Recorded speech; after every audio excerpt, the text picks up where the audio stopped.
राधे राधे दोस्तों, स्वागत है आप सभी का आपके अपने चैनल सनातन धर्म पर। दोस्तों, सुख सौभाग्य में वृद्धि करने के लिए स्त्रियां बहुत से व्रत और पूजन करती हैं, जिसमें सोमवती अमावस्या का दिन अत्यंत ही शुभ और अनंत गुना फल देने वाला होता है। महाभारत काल में गंगा पुत्र भीष्म ने भी सोमवती अमावस्या का महत्व युधिष्ठिर को बताते हुए कहा कि इस दिन जो भी साधक पवित्र नदी में स्नान दान करता है उसे आरोग्यता सुख समृद्धि मिलती है। और स्त्रियां व्रत धारण करते हुए इस दिन तुलसी और पीपल वृक्ष का विधिवत पूजन करती हैं और 108 परिक्रमा लगाकर व्रत कथा पढ़ती और सुनती हैं तो उनके पति और पुत्र की आयु में वृद्धि होती है और अखंड सुहाग धन धान्य से उनका जीवन सुखी रहता है।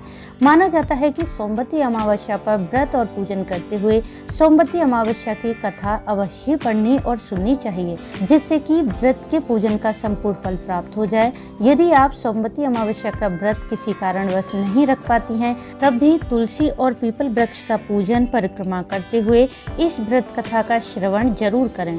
तो कौन सी है सोमवती अमावस्या की व्रत कथा जिसे सुनने से पूजन और व्रत का संपूर्ण फल मिलेगा? तो जानने के लिए वीडियो को पूरा जरूर देखें। वीडियो अच्छी लगे तो इसे लाइक भी जरूर करें, साथ ही वीडियो को शेयर करें। यदि आप चैनल पर पहली बार आए हैं तो चैनल को सब्सक्राइब करना ना भूलें। बेल बटन को भी प्रेस कर दें, जिससे नई वीडियो का नोटिफिकेशन सबसे पहले आपको मिल जाए। तो दोस्तों, श्रवण करते हैं सोमवती अमावस्या व्रत की कहानी। एक साहूकार के 7 बेटे और 7 बहुओं के साथ एक बेटी भी थी। साहूकार के घर एक साधु आता था, जिसे साहूकार की बहुएं भिक्षा देती थी। जब उस साधु को साहूकार की बेटी भिक्षा देने आती तो वह भिक्षा लेने से मना कर देता। वह साधु उस लड़की से कहता कि तेरे भाग में सुहाग की जगह दुहाग लिखा है। लड़की को उसकी यह बात अच्छी नहीं लगती थी। एक दिन वह लड़की अपनी माँ के पास रोते रोते पहुंची और साधु की सभी बातें अपनी माँ को बता दी। तब उसकी माँ बोली कि अब की बार वह साधु आएगा तो मैं सुनूंगी कि वह क्या कहता है और क्यों कहता है। अगले दिन जब साधु आया तो वह साहूकारनी छुप कर बैठ गई। जब लड़की ने उस साधु को भिक्षा दी तब साधु ने वही बात फिर दोहराई कि तेरे भाग में सुहाग की जगह दुहाग लिखा है। तभी वह साहूकारनी बाहर निकल कर आई और साधु से बोली कि एक तो हम तुम्हें भिक्षा देते हैं और तू हमें भला बुरा कहता है। तब साधु बोला कि मैं कुछ भी भला बुरा नहीं कहता, इसके भाग्य में जो लिखा है वही कहता हूँ। तब साहूकारनी बोली कि जब तुम्हें सारी बात का ज्ञान है तो इस समस्या का उपाय भी बता दो।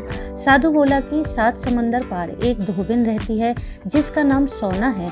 वह सोमवती अमावस्या का व्रत करती है। अगर वह धोबिन आकर इसे अपने व्रत का फल दे देगी तो इसका दुहाग टल जाएगा, अन्यथा विवाह के समय एक सर्प के काटने से इसके पति की मृत्यु हो जाएगी।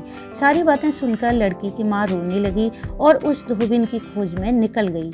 चलते चलते वह एक पीपल वृक्ष के नीचे बैठ गई। उसी पीपल वृक्ष पर गरुड़ के बच्चे अपने घोंसले में थे।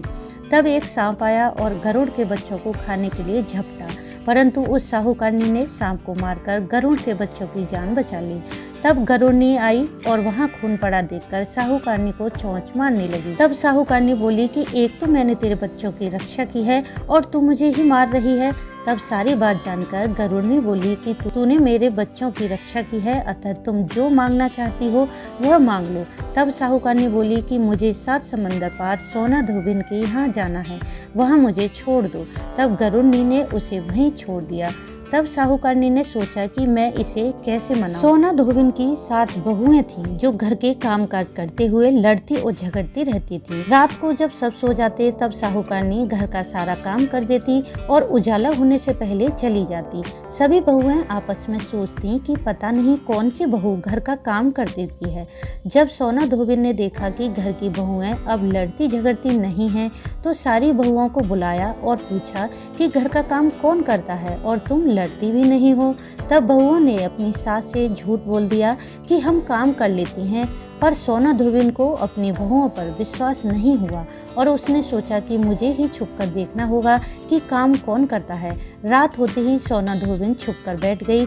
जब रात हुई तो उसने देखा कि एक औरत चुपके से घर में घुसकर घर का सारा काम कर रही है। जैसे ही साहूकारनी जाने लगी तभी सोना धोबिन ने उसे रोका और पूछा कि तुम कौन हो और क्या चाहती हो। तब साहूकारनी ने उससे वचन लिया कि मेरी बेटी के भाग्य में दुहाग लिखा है, तुम सोमवती सोमवती अमावस्या का व्रत करती हो तो मेरे साथ चलकर उसे सुहाग दे दो। अब सोना धोबिन वचनबद्ध थी, इसलिए वह साहूकारनी के साथ चल दी और अपनी बहुओं से कहा कि मैं इसकी बेटी को सुहाग देने जा रही हूँ, लेकिन मेरे पीछे तुम्हारे ससुर की मृत्यु हो जाए तो उन्हें तेल के कूपे में डालकर रख देना। इधर जब साहूकारनी अपनी बेटी की शादी करती है तब सोना धोबिन फेरों के समय कच्चा करवा, दूध और तार लेकर बैठ जाती है। फेरों के समय जब सांप आता है तो सोना धोबिन ने करवा आगे कर तार से सांप को बांध दिया, जिससे कि सांप मर गया। अब सोना धोबिन ने साहूकारनी की लड़की से कहा कि जितनी सोमवती अमावस्या मैंने की हैं उन सब का फल मैं तुम्हें देती हूँ, और अब आगे की जो अमावस्याएं मैं करूँगी उनका फल मेरे पति और पुत्रों को मिलेगा। तब सभी लोग सोमवती अमावस्या की जय जयकार करने लगे। तब साहूकारनी ने सोना धोबिन को कुछ भेंट देनी चाहिए, परंतु सोना धोबिन ने मना कर दिया और वह चली आई। रास्ते में चलते चलते सोमवती अमावस्या आई, तब उसने पीपल के पेड़ के नीचे बैठकर कहानी कही, व्रत रखा और साहूकार के घर के पुए पकवान की जगह ईंट के टुकड़े से पीपल की 108 परिक्रमा करी। और जब वह घर आई तो उसका पति मरा हुआ पड़ा था, परंतु रास्ते में जो उसने सोमवती अमावस्या का व्रत और पूजन किया था उसके प्रभाव से वह पुनः जीवित हो गया। तब सब कहने लगे कि तुमने ऐसा क्या किया जिसके प्रभाव से यह चमत्कार हुआ है। तब सोना धोबिन ने कहा कि मैंने सोमवती अमावस्या का व्रत और पूजन किया है, व्रत कथा कहकर पीपल वृक्ष की 108 परिक्रमा की है। यह सुनकर पूरी नगरी में यह ढिंढोरा पिट गया कि हर कोई सोमवती अमावस्या का व्रत और पूजन करेगा, साथ ही पीपल वृक्ष की 108 परिक्रमा करेगा। हे सोमवती अमावस्या, जैसा साहूकार की बेटी को दिया वैसा सबका सुहाग अखंड रखना। बोलो सोमवती अमावस्या की जय। सोमवती अमावस्या पर पीपल वृक्ष की पूजन और 108 परिक्रमा करने से सुख सौभाग्य बना रहता है और घर में सुख समृद्धि बढ़ती है। तो दोस्तों, उम्मीद है कि इस वीडियो से आपको लाभ अवश्य होगा। वीडियो अच्छा लगा हो तो इसे लाइक करें, शेयर करें, साथ ही चैनल को सब्सक्राइब कर लें, बेल बटन को भी प्रेस कर लें, जिससे नई वीडियो का नोटिफिकेशन सबसे पहले आपको मिल जाए। वीडियो अंत तक देखने के लिए आपका धन्यवाद। राधे राधे।